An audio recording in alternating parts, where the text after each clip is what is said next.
Buenas noches, amables televidentes.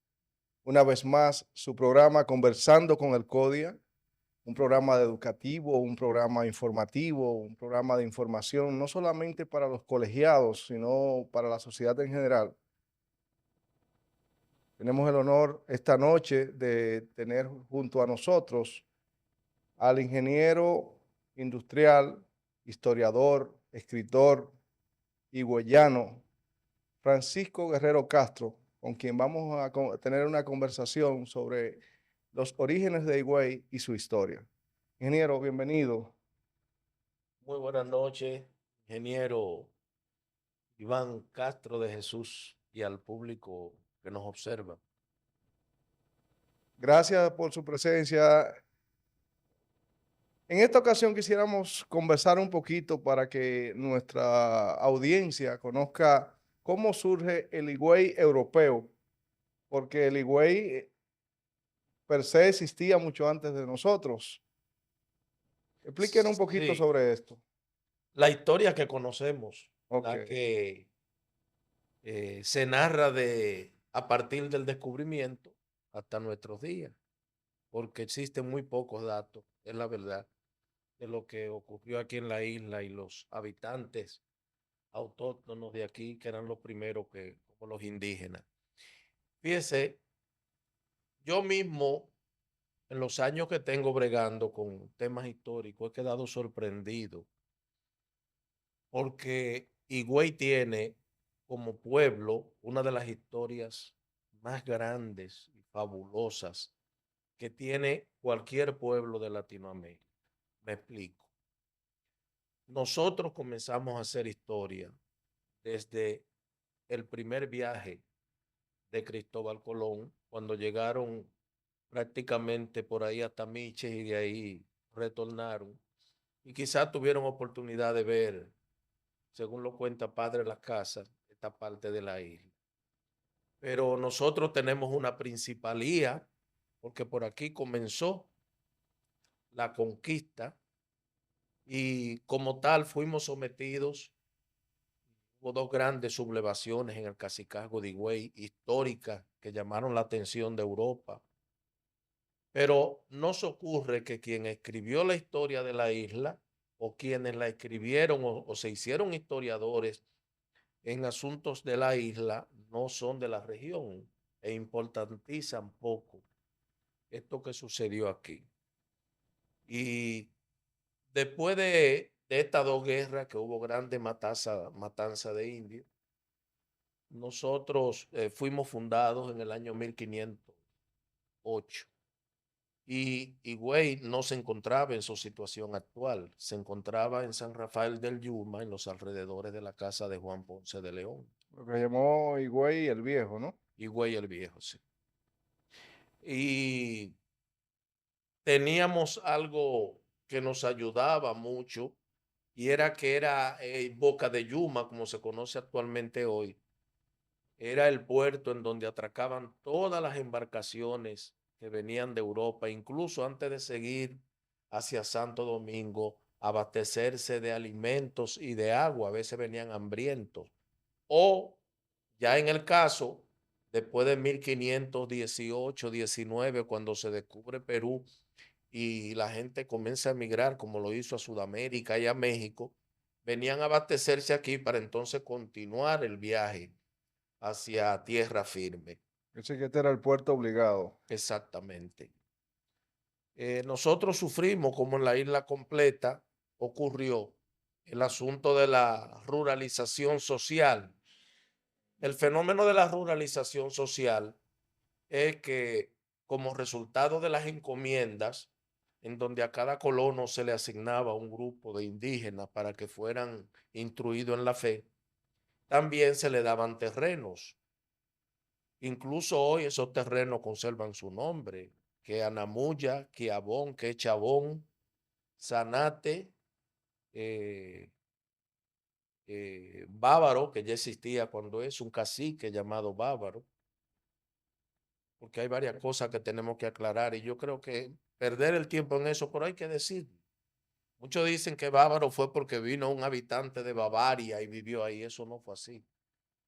históricamente consta que existió el, El cacique el Bávaro. cacique bávaro, igual que la otra banda. Quedó compadre, mataron un puerco y la mitad de una banda se fue para la otra banda. ¿Eh?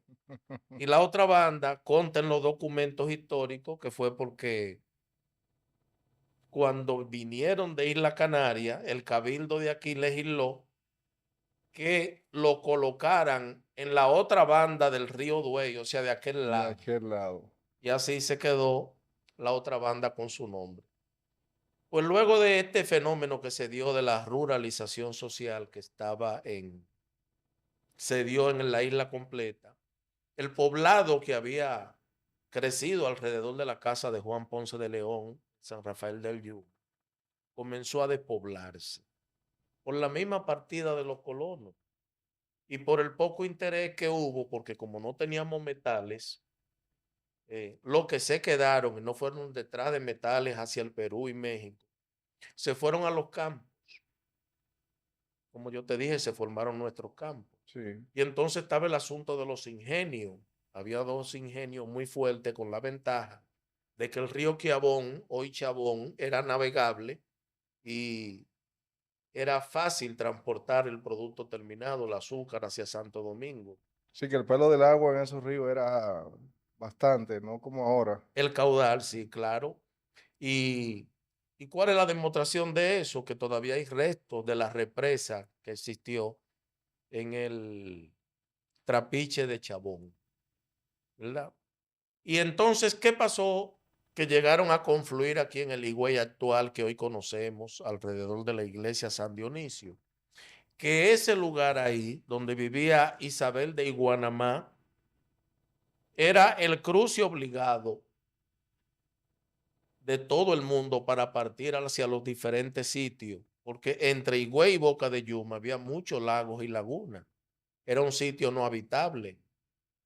Todavía hoy día esa zona tiene Cuando mucho. llueve Sí. mucho, vuelve el pasado con todos los riachuelos, las lagunas. Y la gente para ir de Yuma, por ejemplo, a Namuya pasaba por aquí. Ellos para ir de Yuma a, a, a Zanate, a Chabón Abajo, pasaban por aquí, seguían entonces su camino, igual que al Mamey y a esos lugares pintorescos que se formaron en aquellos tiempos por el asunto de la ruralización social y del envío de los indios con los colonizadores a esos lugares. Y ahí se conformó el Higüey actual. Comenzó el desarrollo del Higüey actual. Y ahí sí aparecen documentos donde mencionan a los hermanos Trejo.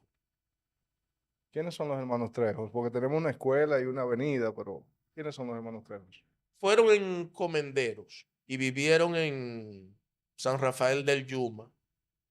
Y cuenta la casa que fueron residenciados, o sea, fueron a juicio, porque mientras estaban en San Rafael del Yuma cometieron homicidio contra unos señores apellido Morales y apellido Mesa. El motivo no se sabe, pero fueron enviados a España. Y cuando regresan, fueron deportados en el 1522. Y cuando regresan, lo hacen en el 1526, junto con el clérigo Diego de Piñas, el primer sacerdote que está registrado que vino aquí a Higüey, que ya era parroquia desde el año 1512, pero cuando estábamos allá, En Yuma. en Yuma, no aquí, en Higüey. Sí, que hubo una parroquia primero en Yuma. Sí, pero no fue creada para todo el territorio, Ya, ¿tú me entiendes? No específicamente para un lugar. ok. Porque la creación, vamos a llamarle entre comillas, espiritual, no un templo en mampostería ni en lo que hubiera de construcción. Comprendo. Entonces, los hermanos Trejos, ¿por qué tienen tanta importancia en la actualidad?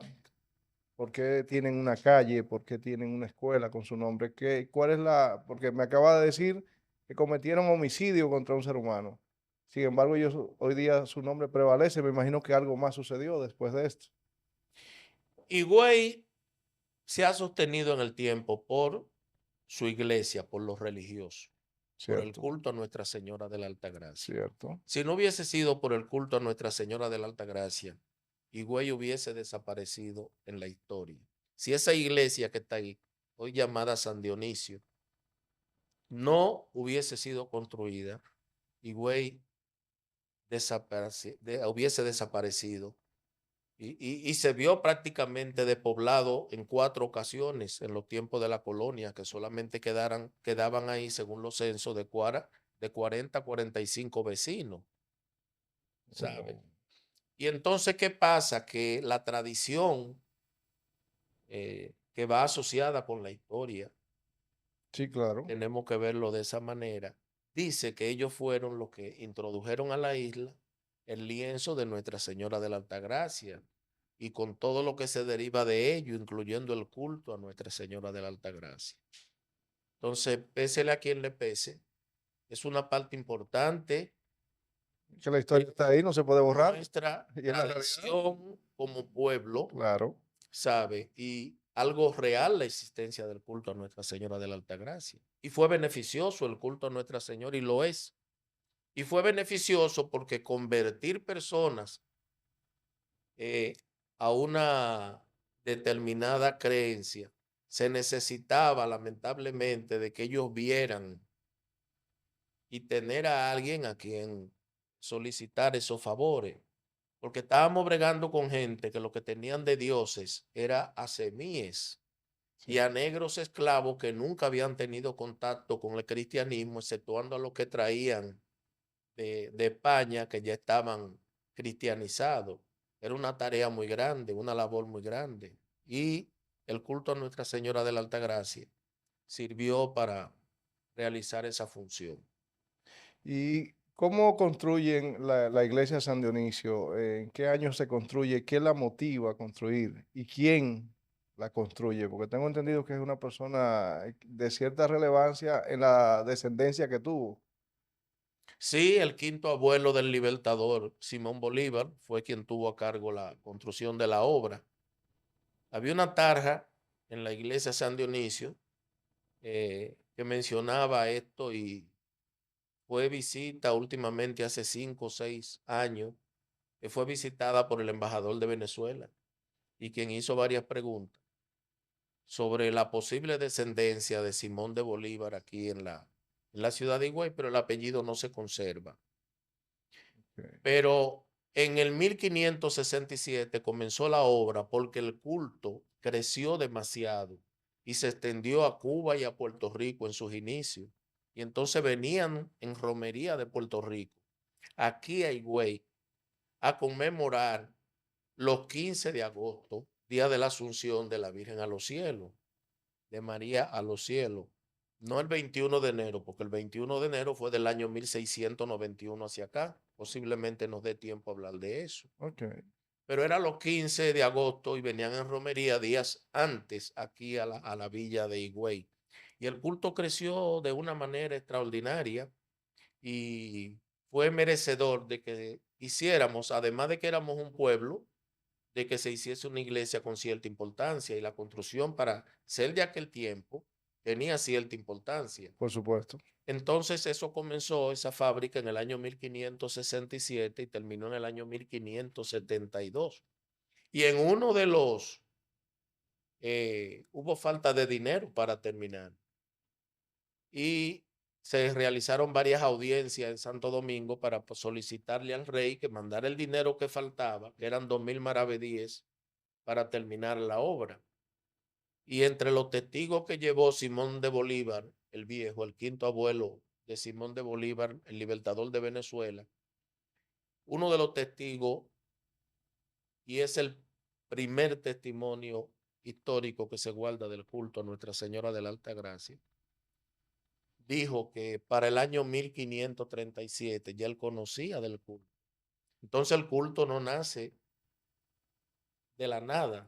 Claro. Todo culto que se enraíce lleva su tiempo de madurez.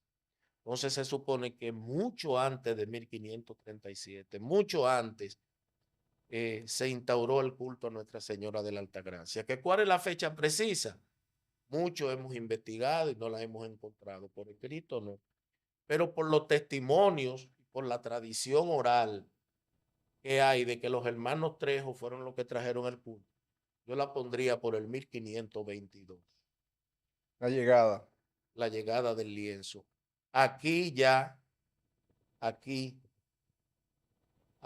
donde está hoy la iglesia San Dionisio y donde ella dice que apareció en el Naranjo, porque para el 1514 todavía Higüey estaba en Yuma. Importante saber esto. Y en la zona de la iglesia, para alrededor del 1992, creo que fue para los 90, hicieron unas remodelaciones y yo observé que habían unas osamentas ahí. ¿A qué se debe esto? O No en la iglesia, en el parque. ese fue el primer cementerio de Higüey que quedaba al norte y al este. Y todavía si excavan encuentran restos en la parte este, detrás del santuario. Van a encontrar restos porque toda esa ladera que va como descendiendo fue cementerio, el primer cementerio de Higüey. Primer Y cementerio cristiano. no era indígena. Ok. Y también habían enterramientos cristianos. Y había indígenas que de cuchilla, se ponían de lado y de cuchilla. Sí. Pero ahí, en el 95 fue eso, el patronato higüeyano fue el encargado de remodelar el parque. ¿Qué sucedió con estas osamentas? Yo una noche de curioso salí de una reunión del Club Rotario, eso fue en el 95, y me puse a ocultar y ahí vi que habían muchas vasijas de diferentes colores grandes, de más de medio metro, y unos esqueletos en una caja y estaban los enterrados de cuchilla, pero nadie me puso atención. Y después supe y fui y vi que ahí en el Hotel Naranjo Sí. había un pequeño museo, Recuerdo el museo, aunque no sabía que eran los mismos. pero que ahí no había ni el 1% de lo que yo vi. Wow. Y yo estoy consciente que ahí en el obispado habían habitaciones llenas de tinacas, pero esa de colores morados y rojos, yo nunca vi una. Ese fue un descuido muy grande de nuestras autoridades, porque yo estoy seguro que eso fue a parar a tierras extranjeras. Y ese fue el primer cementerio de Higüey. Ese fue el primer cementerio de Higüey. Luego existió otro cementerio, que es hoy donde está el cruce de la calle Juan de Esquivel con Pedro Livio Cedeño, donde hay un edificio, que había una escuela y vivió el doctor Caraballo. Eso era un cementerio ahí. Luego el cementerio se trasladó por donde estaba el supermercado Herrera, y cada vez que hacían un pozo encontraban rastros de huesos y eso. Y luego el otro cementerio quedaba por donde está el hotel, restaurante El Topacio. Disculpa que yo mencione esos nombres. No hay problema. Es historia, pero hay que ubicarlo. La gente se ubique. Sí, claro. Y después el otro que hicimos en el 1881 es el de las Tres Cruces, donde fusilaron a los botellos ahí al frente. O sea que en Higüey hubo paredón de fusilamiento. No, para ellos en ese caso se fusiló ahí. No había paredón, Ok. sino que a ellos les tocó morir ahí. Lo fusilaron. Porque todo el que combate el poder tiene en riesgo la gloria o la muerte. Claro. A ellos les tocó morir. Sí. Y ese fue cerrado prácticamente a finales de los años 70, principios de los 80 del siglo pasado. Y entonces hicieron el de Matachalupa, que ya tiene 2 etapas. Sí, bastante grande. Bueno, muy interesante, ingeniero, todo lo que usted nos muestra. En ese devenir, ese pasar de los años, la sociedad higüeyana ha evolucionado según su criterio. ¿De qué manera? ¿Ha seguido siendo la misma idiosincrasia de un principio o ha ido evolucionando? Bueno, nosotros tenemos como característica, eh, porque no podemos, el devenir histórico que nos tocó vivir, no podemos separarlo de nuestra realidad. Nosotros somos lo que somos por haber Vivido lo que vivido vimos, lo que vivimos. claro que sí. Entonces, hoy en día nosotros tenemos características que son comunes a Higüey. Tenemos una mentalidad, y no lo podemos negar, por más que yo quiera Higüey, tenemos una mentalidad tatera. Claro. Es una sociedad que nunca se llegó a desarrollar como productora de bienes, sino en la ganadería y un nivel cultural, y vamos a decirlo así porque no nos podemos estar engañando toda la vida, aquí no se lee ni se ha leído, da una brega tremenda, ¿entiendes? Y yo también pienso que nos merecemos lo que tenemos. Y hablo de esa manera para tratar de no caer en el campo de la política, porque de una vez te ensucian, te embarran, pero a nivel histórico, eso está ahí y es verdad. Nosotros lo más que hemos llegado a producir es queso. Los actores que están en la sociedad, sean políticos y económicos, no saben jugar su papel, no se empoderan como lo deben de hacer. Y eso tiene una razón histórica. Eso tiene una razón histórica y voy a tener que meterme en lo que dije que no quería, pero en estos días vino una autoridad de la EDESTE, la compañía que suple el servicio eléctrico, y se entrevistó con la plana de comerciantes de aquí de Higüey, Unión de Empresarios de la provincia de la Altagracia. ¿Cómo este caballero que vino a entrevistarse con nuestros empresarios tiene el tupé de decirle que esto no tiene solución a corto plazo y no dio ningún tipo de trabajo que se puede hacer, porque lo del político es llevar esperanza? Este vino y no dijo nada. Dijo la verdad. ¿Tú sabes por qué dijo la verdad? Que desde que yo soy pequeño, por ahí por los años 70, estamos esperando la solución del problema energético de Higüey. Entonces, si es por eso, yo te voy a decir, pero nunca va a tener solución esto. Siempre vamos a estar abajo. Pero fíjate cómo nos tratan. Fíjate cómo nos tratan. ¿Por qué? Porque estamos pocos empoderados. No es verdad que a una ciudad como La Vega, en Santiago, va a ir un funcionario del gobierno de esa compañía y le va a hablar así a la clase empresarial. Por lo menos tiene que hacer su función de político. El Pero, político lleva esperanza a la población y esa es su razón de ser. pero históricamente, ¿qué causa esto? Es decir, ¿qué hace que el higüeyano reaccione? Yo recuerdo en los 90 cuando había una huelga o algo, nosotros íbamos a la cancha a jugar baloncesto, porque siempre decían, en Higüey no se tira piedra, en Higüey no se quema goma, que no deseo que hagan eso, porque dañan el asfalto y hacen a veces más daño que bien. Pero me refiero a que en otros pueblos son menos pacíficos. Sí, los indios que teníamos aquí, por lo que he leído, eran de coraje, Tú tenían sabes lo que pasa, valentía. que el higüeyano compara los problemas locales de su comunidad con los de su bolsillo. Me explico.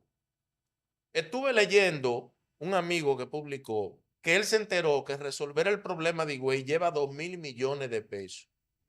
¿Cuántos millones de dólares son eso? 2000 son alrededor de 40. 40, sí. Eso no es una cantidad excesiva para resolverle un problema a Higüey. Eso no es excesivo. 40 millones lo paga cualquier compañía en un día ahí en la costa, que es territorio de la Altagracia. Lo que pasa es que a Higüey le ha sido negado todo. Pero es por eso, porque no tenemos los políticos que se empoderen.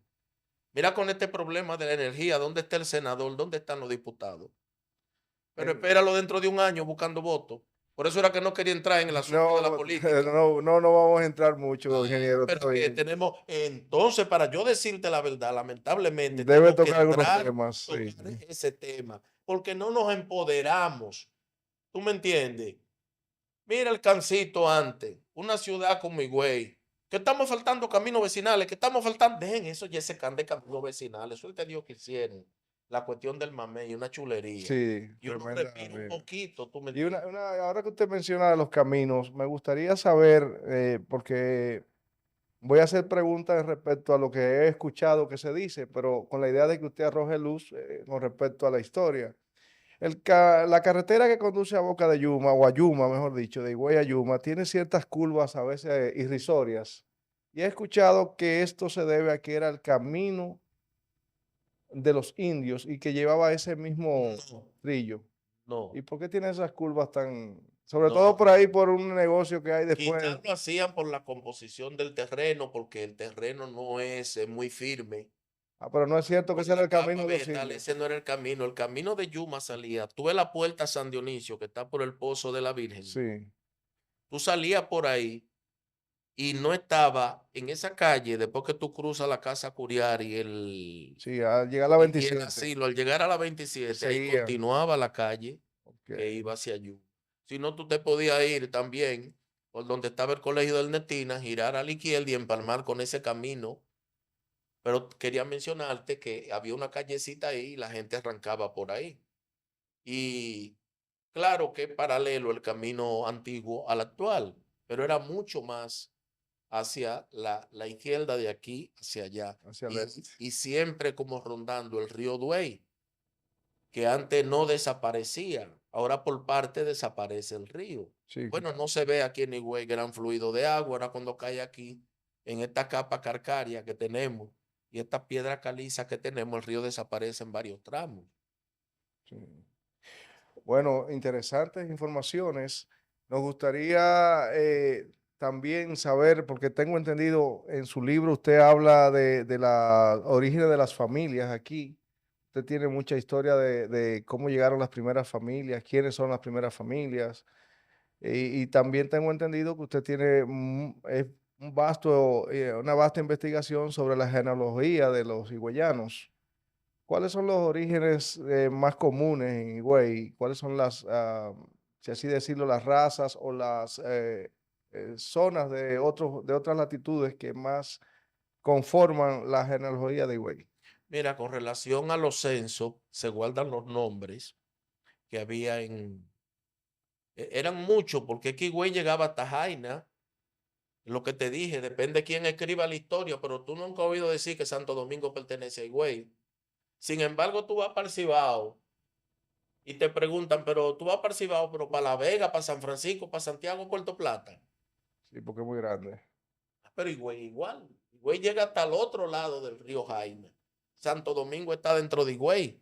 Pero tú no dices yo voy para Higüey y te van a preguntar para dónde tú vas, para el Ceibo, para Tomayor, para San Pedro. Exacto. Porque desapareció como cacicajo, como zona, y Exactamente, empezó a ser un municipio solamente. Y ha exactamente. ido mermando, y va mermando, y Sí. seguirá mermando, Cada lamentablemente. día le van a ir mutilando partes. La Sí, otra parte va a ser la de la costa. Eso se van a independizar. Que eso es lo que le ha hecho perder importancia a Higüey. Un gran dormitorio de acopio de personas, cierto movimiento económico, las grandes cadenas vienen aquí con sus almacenes para venderle alimentos, pero no tenemos infraestructura, ni nos hacen infraestructura, ni tenemos sistema de cloaca a esta altura de juego. Y sí. todos los barrios, que eran 17 barrios en el año 1994, hoy tenemos 70 y pico de barrios y lo que tenemos es un desorden porque no hubo planeamiento, porque se le fue de las manos al Estado.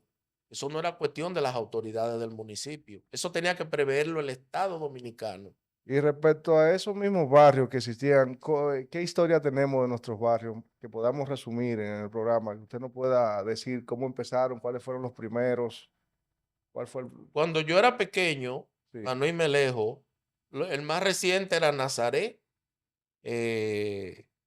Y se llegaba hasta Sabica, hasta la cancha, hasta los platanitos y hasta el barrio Enriquillo. Ya eso era Higüey. Y el barrio que está detrás de la basílica no había más. ya, Era muy poco. Entonces, con relación a la pregunta que tenemos en Quick sobre el asunto de los apellidos, en los censos aparecen apellidos que hoy en día no están. están activos, pero Ok. la gran mayoría no están. Por ejemplo, Esturiano y esos apellidos no aparecen. Y también me da la impresión que esa gente, claro que se fueron a nuestro campo, ahí tenemos esa sangre rodando, pero cuando la isla cayó en mano francesa por completo en el año 1795, fue la última vez que nos vimos en una situación de una emigración muy fuerte. Y mira que vino la francesa entonces. y los franceses han tenido su aporte aquí a Higüey, pero hubo una emigración muy fuerte y mucha gente no sabe que los higüeyanos fueron los que poblaron Venezuela. Es decir, inicialmente, Inicialmente, hace lo volvieron a repetir 400 y en el pico de 70. años. En los 70 del siglo pasado intentaron hacer otra parte. Bueno, se fue a otra parte, Sí, ya bajo cuestión, como lo hicieron en los tiempos de la colonia, por situaciones económicas. Los barcos partían desde aquí y todos se iban a Venezuela. así que hemos estado unidos a ese país históricamente. Entonces, hay algo que yo he descubierto y cuando yo conversaba con los mayores, desde niño siempre me gustaba eso. Me decían, Francia, aquí en Higüey todos somos familia. Yo me quedaba así, decía, bueno, Francia, aquí en Higüey todos somos familia. Y yo, bueno, ingeniero, aquí en Higüey todos Somos somos familia. familia. Porque mire, están cruzados los principales apellidos, que no lo voy a mencionar ahora porque no Ok. voy a terminar. Pero están cruzados todos los apellidos. Ahí en los ranchos, en los palitos, en el Mamey, en la Enea, últimamente en la otra banda. Pero en esa zona de ahí, las principales familias de Higüey están Ligadas. entrelazadas, están ligadas. Y ya no una sola vez, no, sino varias veces. ¿Cómo uno se da cuenta? En los registros de defunciones y de nacimientos de la Iglesia Católica, que lo tienen los mormones microfirmado. Eso está en la web. Pueden buscarlo y buscar ahí a sus ancestros. Ahí encontré yo hasta chorno mío, pero con papel en mano, no de bla, bla, bla. Con papeles en mano. Porque no es buscar, por ejemplo, Felipe Reyes. No. Ellos saber cuáles son los padres de Felipe Reyes y encontrarlo. Y después seguir investigando y confrontando, pero con los papeles en la mano. Y con respecto a los apellidos, todos sabemos que tenemos mucha influencia española, pero como usted decía, tuvimos ocasión donde el control era de los franceses. ¿Qué aporte o no qué aporte, qué apellidos quedaron de esa época de los franceses aquí? Hoy mucho Bor, Chevalier, Dulú, mucho. Los Poirier también, que, Y no es- los Poirier que también. aquí se escribe distinto a como se escribe en la realidad. Yo he visto escrito en los libros de la iglesia Pourier, Ajá, eso es lo que tengo entendido. Pourier. Y entonces, eh, no sé a cuál sacerdote lo adornó con Poirier, como lo están escribiendo, porque tú buscas en Google Poirier y no aparece. No, no, eso he visto. Solamente lo tenemos aquí en Higüey. Y donde se ha ido, de aquí que se han ido a otros lugares de la isla. Y con respecto a las formas volvemos obligatoriamente al culto, porque sé que por ahí viene la respuesta, debido a que, como dijo originalmente, toda nuestra sociedad está formada alrededor de este culto. Con respecto a la historia de las fiestas patronales, ¿qué aporte usted tiene a la sociedad que nos escucha de los orígenes de esta y las razones por las que se dan? Las razones, o la primera siempre fue la del 15 de agosto,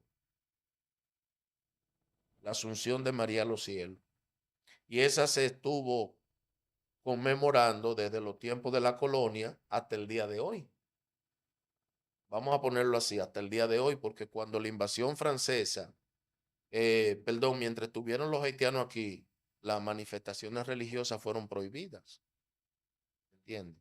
Pero vamos a decir que desde los tiempos de la colonia hasta el día de hoy, Ujú. entonces el 21 de enero, y se celebraba los 15 de agosto, nuestra primera fiesta, y los 21 de enero surge porque los criollos, o sea, hijos de españoles nacidos aquí o mezclados con negros y nacidos aquí, se fueron a batallar al lado del otro lado de la frontera, donde está Limonade, cerca de donde el gobierno dominicano les regaló una universidad a los haitianos y salieron victoriosos.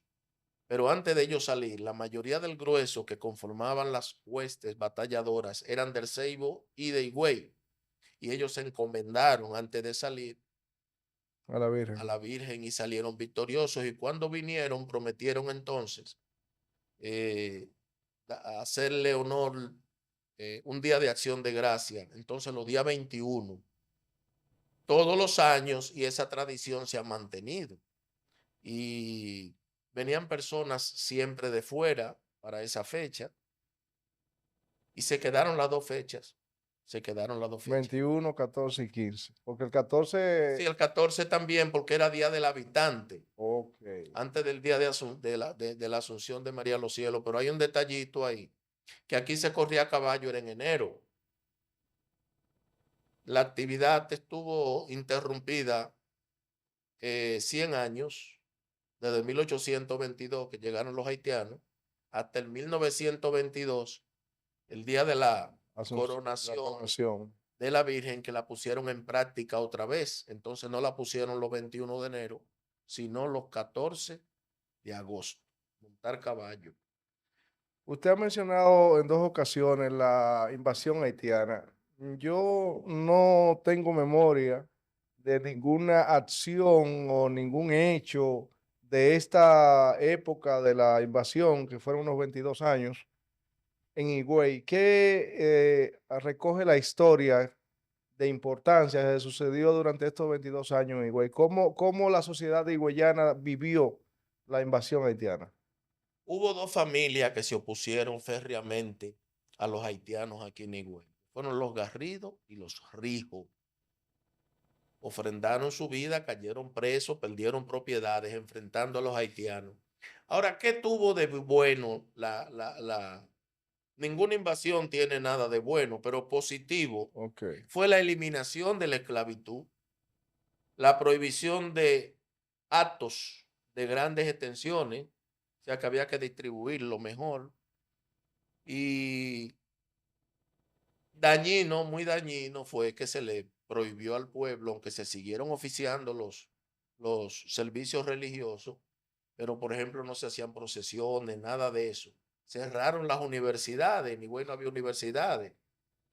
En Higüey hay universidades estatal hace ya 40 años, 45 años, y privada religiosa hace 22 años que tiene la Universidad Católica del Este, porque el tiempo de las universidades se cuenta a partir de cuando abre el primer día sus aulas.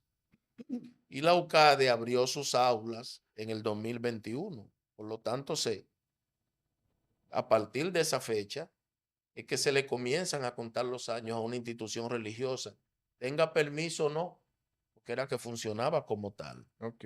Sí. Y en ese trayecto que hemos hecho histórico, yo escucho siempre a la gente decir que el que no conoce su pasado está sentenciado a repetirlo en el futuro.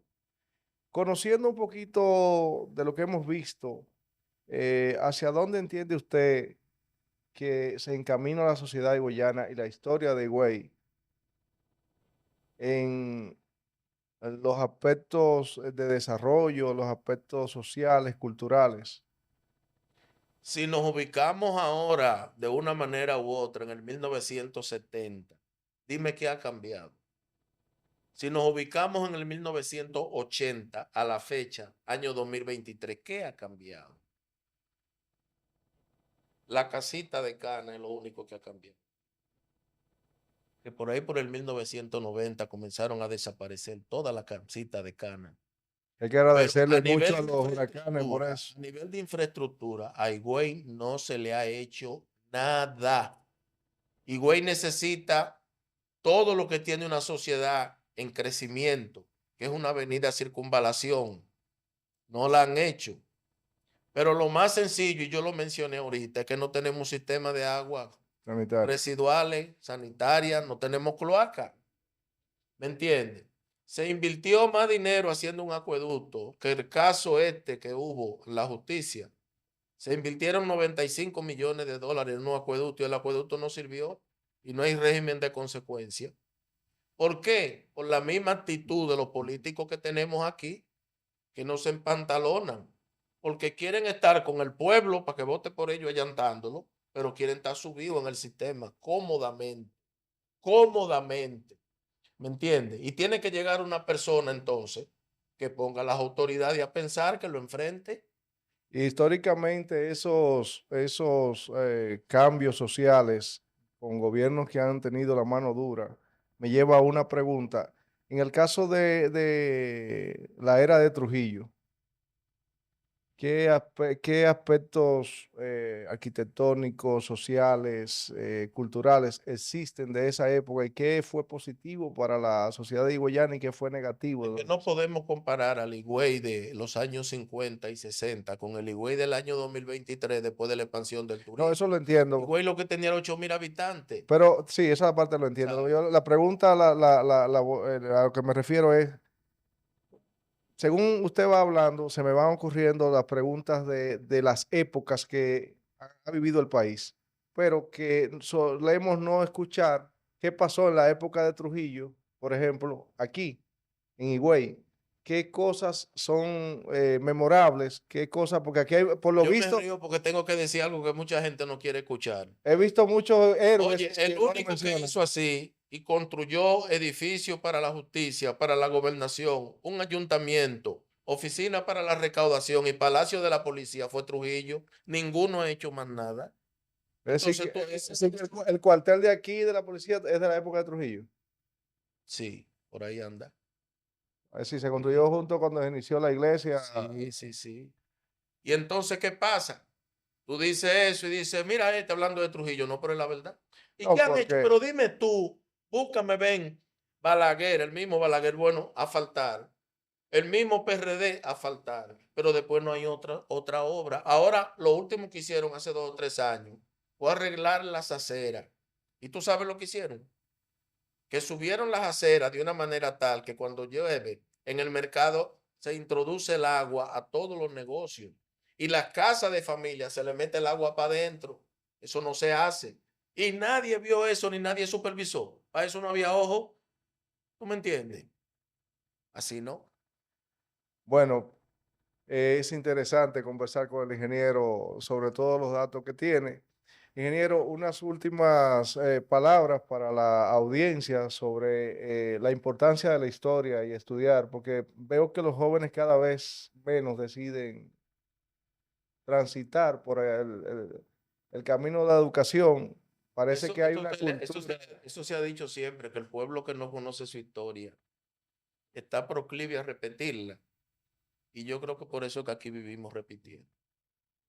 Repitiendo en el sentido de que nos hemos quedado como una gran población, pero con nada de infraestructura, ni con autoridades.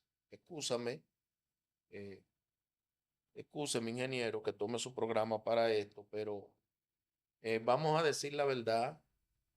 Uno no ve apuro de las autoridades por solucionar los problemas básicos, porque yo veo ciudades que tienen estabilidad en el servicio, aunque no haya luz, pero aquí cuando la mandan es subiendo y bajando.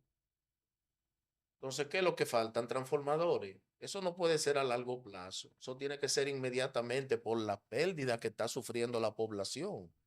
Entonces uno dice, pero hay como un descontrol, ¿me entiende? Y son problemas que solamente lo puede resolver el problema central.